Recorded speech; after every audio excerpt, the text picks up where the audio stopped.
mulai dari 3 bulan anak ini sudah gejala gizi buruk gitu. Dihapuskannya mandatory spending ini merupakan sebuah kemunduran.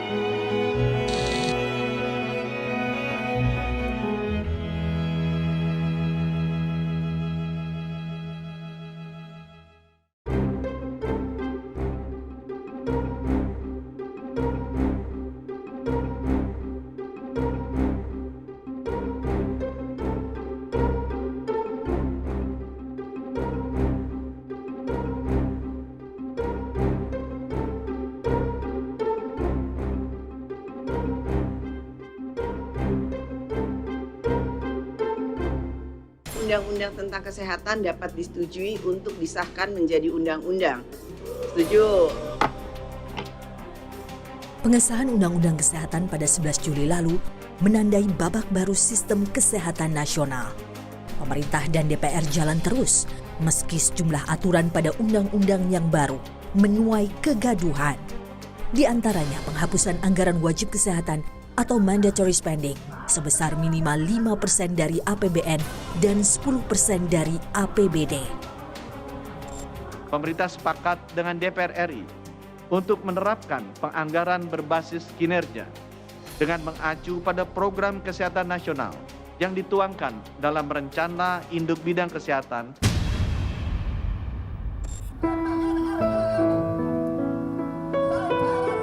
Namun, jauh dari hiruk-pikuk soal anggaran, warga miskin tak pernah membayangkan seperti apa layaknya sebuah layanan kesehatan.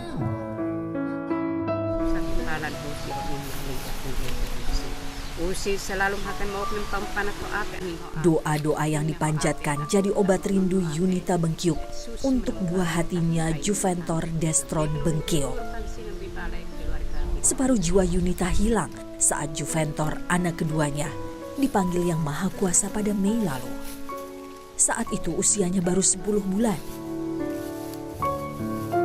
Dia mulai waktu awal sakit itu mulai usia dari 3 bulan. Masuk sampai bahkan pun 6 bulan, dia badannya makin turun. Mulai dari posyandu mulai ambil alih karena lihatnya anak ini sudah gejala gizi buruk gitu. Dokter menyebut Juventor mengalami gizi buruk dan radang paru. Gangguan kesehatan baru terdeteksi saat usia Juventor masuk 3 bulan. Sejak saat itu, Juventor harus keluar masuk rumah sakit.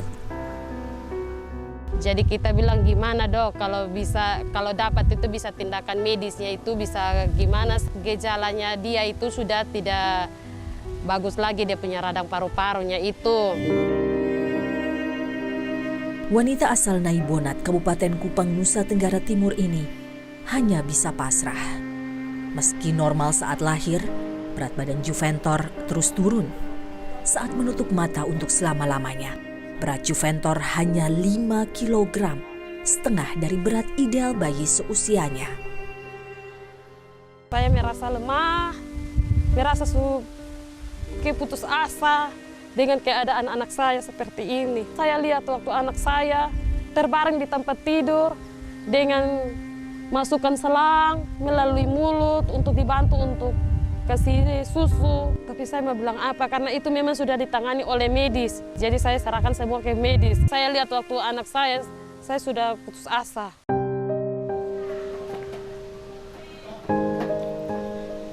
Yunita adalah orang tua tunggal. Himpitan ekonomi menyebabkan ia tak mampu mencukupi gizi keluarga. Sehari-hari, Yunita mengandalkan penghasilan dari berkebun. Dengan pendapatan Rp100.000 per minggu, ia tak mampu membeli susu bagi Juventor. Karenanya, Yunita hanya mengandalkan susu dari puskesmas untuk memenuhi kebutuhan gizi Juventor. Setelah mendapat dari puskesmas, pelayanan puskesmas, dia mulai merasakan susu itu, mulai perkembangan badannya kembali. Anggap sudah 50% lah. Kehamilan Yunita minim intervensi. Ia sempat mendapat bantuan makanan tambahan dari puskesmas di usia kehamilan 6 bulan.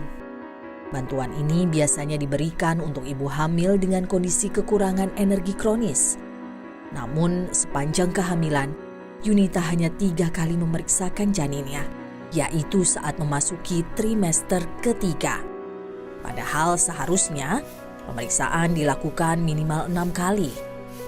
Yunita tak pernah tahu semua ini. Belum pernah ikut ini sosialisasi. Iya, belum pernah juga. Dari bidang kesehatan tidak pernah ke sini.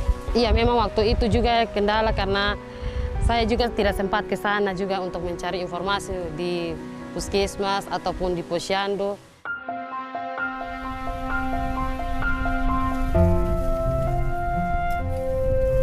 Layanan kesehatan yang diterima Yunita dan bayinya parsial alias tak utuh.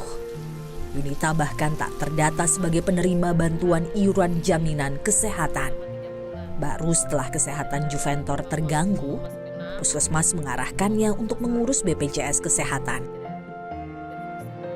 Karena itu kesalahan saya sendiri, karena lupa diurus-urus. Mungkin bukan lupa sih, tapi mau di saatnya urus sudah malas karena saya sudah rasa berat, capek jalan juga, jadi saya tidak sempat urus lagi. Puskesmas Naibonat mengaku baru memantau Juventor setelah mengalami gangguan kesehatan di usia 3 bulan. Jadi begitu kami temukan dia bahwa dengan kondisi komplikasi tambah dengan status gizinya, coba pertama kita amati dari gizi. Ternyata ada PNT dan lain sebagainya, tidak ada perubahan. Kemudian coba kami mengajak pemahaman orang tuanya untuk memahami, kami adakan rujukan sampai 2 kali. Kematian bayi di Naibonat bukan untuk dipandang sebelah mata. Sepanjang Januari hingga Juli 2023, ada 4 kematian bayi dan balita di wilayah ini. Untuk kematian saja itu karena ada kelainan penyerta. Tapi untuk gizi dan lain itu sudah di balita. Kalau bayi sendiri itu kasusnya seperti saya sampaikan tadi bahwa gangguan pernapasan itu dalam persalinan ada yang sampai kita rujuk baru meninggal, ada yang masih di tengah-tengah masyarakat karena letak geografis dan lain sebagainya. NTT termasuk provinsi dengan kematian bayi tinggi.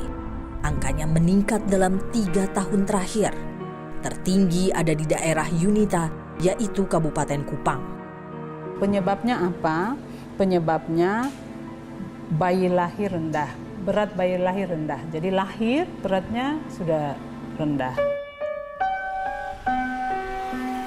Dinas Kesehatan Provinsi NTT mengklaim sudah memberi pelayanan kesehatan sesuai standar. Untuk menekan kematian ibu dan bayi, anggaran sebesar 7,1 miliar rupiah digelontorkan dari APBD.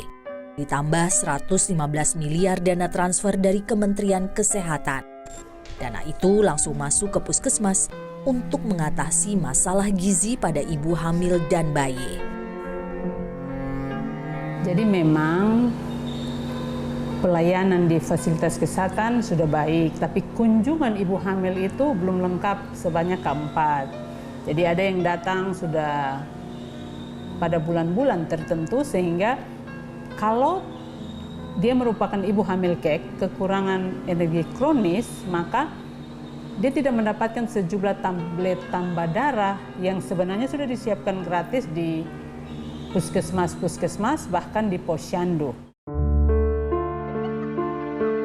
Koalisi Perlindungan Kesehatan Masyarakat Kopmas menekankan pentingnya negara hadir untuk sosialisasi, edukasi, dan pemantauan kepada masyarakat rentan seperti Yunita. Karena sejatinya, kematian bayi dan ibu bisa dicegah. Bayi-bayi yang lahir itu sebenarnya semua bisa deteksi pada saat kehamilan. Kadang-kadang ada ibu yang tidak rutin memeriksakan kehamilannya. Nah ini yang diduga akan melahirkan bayi-bayi yang kita nggak tahu ya gitu kesehatannya.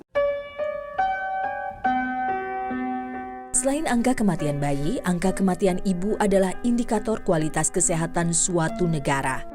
2 isu ini tengah jadi fokus pemerintah. Tapi 8 kilometeran dari Istana Bogor, ada ibu yang meninggal karena minimnya edukasi dan pantauan kesehatan selama kehamilan. Kalau untuk dari bidan sih memang diharuskan memang harus ke rumah sakit untuk program sesar. Karena dia mungkin terpentok biaya atau apapun itu, jadi dia mengambil dengan langkah ya udahlah melahirkan di rumah dengan secara normal.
Ibu hamil dengan hipertensi seperti Rani dianjurkan melahirkan secara sesar untuk menghindari risiko kematian. Bidan sudah menyarankan, namun karena pertimbangan ekonomi, Rani urung melakukannya. Kalau untuk dari bidan sih memang diharuskan memang harus ke rumah sakit untuk program sesar. Karena dia mungkin terpentok biaya atau apapun itu, jadi dia mengambil dengan langkah ya udahlah melahirkan di rumah dengan secara normal gitu. Sedangkan bidan tetap dia menolak nggak mau yang lahiran di bidan karena resikonya tinggi kan, karena takut juga ada apa-apa di bidan itu. Tapi dengan semangatnya dia, kekehnya dia, akhirnya normal lah di situ. Setelah dari situ langsung drop. Rani tak bisa menimang buah hatinya. Pasca melahirkan, ia terbaring lemah di rumah. Kondisi Rani makin buruk saat usia bayinya 3 bulan. Ia harus dirawat di ICU. Rani mampu bertahan hingga akhirnya nyawanya tak tertolong lagi. Itu juga dokter memang bertanya, emang ibu nggak disarankan untuk ke rumah sakit? Ibu kan tahu punya darah tinggi, kenapa ibu nggak memilih lebih di rumah daripada ke rumah sakit?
Dong.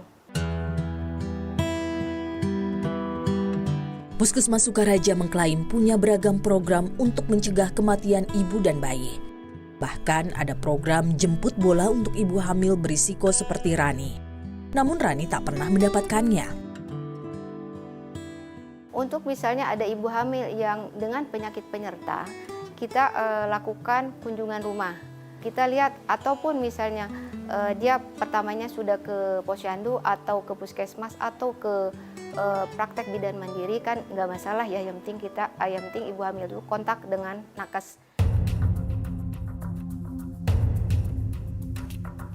Popmas, Koalisi Peduli Kesehatan Masyarakat, menyoroti efek domino ketidakhadiran tenaga kesehatan dalam memberikan penyuluhan dan pendampingan warga rentan serta berisiko seperti Rani.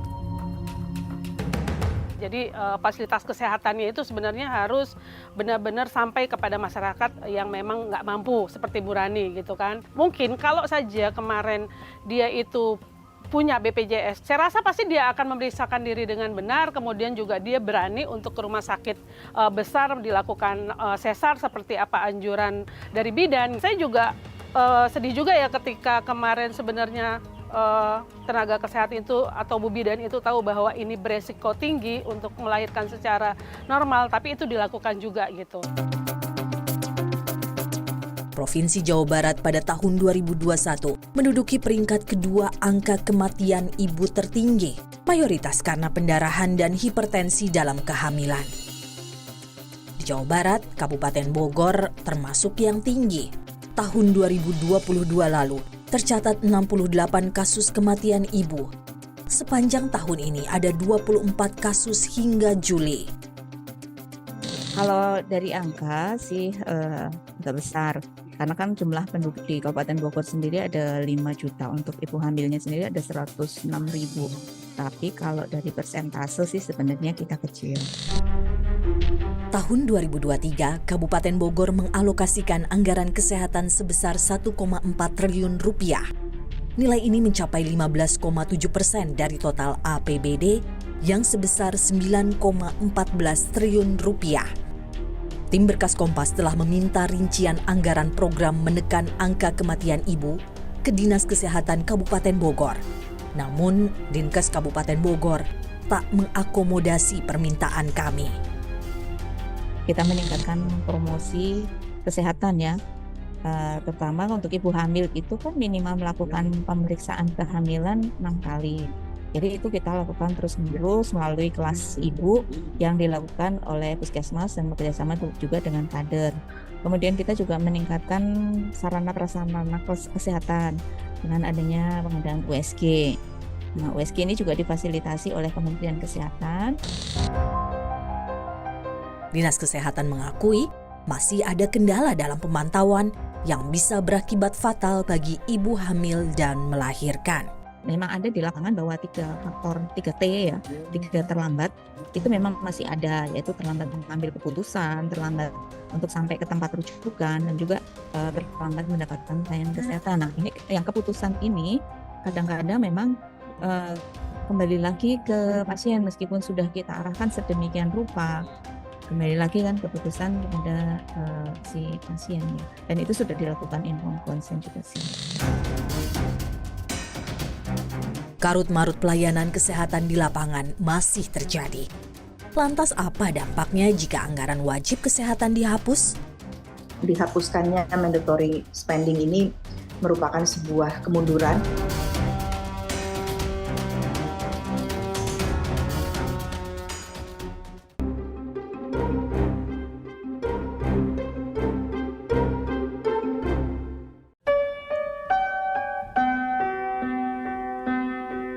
Pelayanan kesehatan yang adil dan merata masih jauh dari harapan.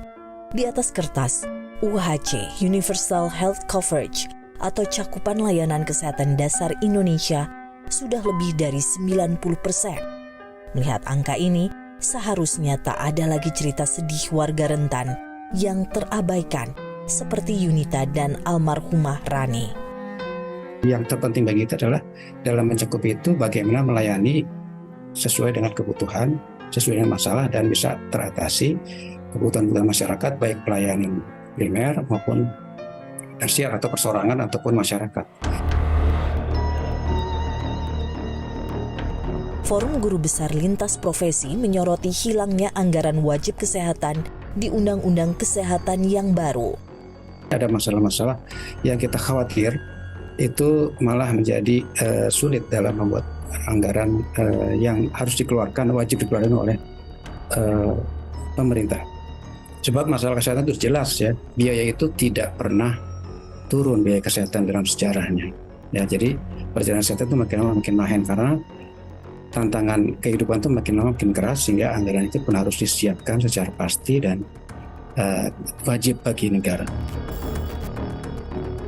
Center for Indonesia Strategic Development Initiatives menyebut, dengan hilangnya anggaran wajib kesehatan, tidak ada jaminan untuk penguatan sistem kesehatan. Menurut kami, dihapuskannya mandatory spending ini merupakan sebuah kemunduran dari komitmen pemerintah terhadap pembangunan kesehatan, terhadap kesehatan publik. Apalagi, sektor kesehatan masih belum menjadi prioritas pembangunan oleh pemerintah daerah. Masih ada 58 dari 514 kabupaten kota yang proporsi anggaran kesehatannya di bawah 10% pada 2021. Tiadanya atau menurunnya komitmen pemerintah daerah terhadap pembangunan kesehatan itu sangat membahayakan, Mbak, karena kita sekarang tahu Indonesia masih tinggi angka kematian ibunya. Kalau ada penurunan komitmen terhadap pembiayaan pembangunan kesehatan, konsekuensinya angka kematian ibu nggak bisa digenjot lebih naik lagi. Kalau kita misalnya berpindah ke penghapusan mandatory spending, maka semua program yang akan atau direncanakan oleh daerah itu harus melalui semacam proposal pitching dulu. Jadi itu dan kemudian kalau proposal itu tidak dibuat dengan baik, pada saat presentasinya juga tidak baik, ini banyak sekali menimbulkan masih sangat tanda tanya besar. Kementerian Kesehatan menyebut dalam sistem anggaran wajib kesehatan banyak ditemukan serapan anggaran yang tak efektif. Kalau kita melihat fakta di lapangan, ya banyaklah laporan yang tidak tepat sasaran. Ya betul ya, ada orang yang harusnya mendapatkan kartu BPJS, tapi tidak bisa diberikan, dan sebaliknya ada orang yang sebetulnya mampu untuk membayar iuran, tapi dia mendapatkan ini. Penghapusan anggaran wajib bukan berarti memotong anggaran kesehatan, namun menganggarkannya berdasarkan program dan kinerja. Perubahan dari mandatory spending dan dihapuskannya menjadi program berbasis kinerja, maka kita betul-betul programnya harus jelas, tepat, dan outputnya jelas, ya, dan uangnya jelas. Itu satu ya. Nah kemudian kalau ternyata di beberapa daerah itu tidak melaksanakan ini dengan baik, maka ada suatu reward and punishment yang dilakukan oleh pemerintah. Berupa apa? Insentif dan disinsentif.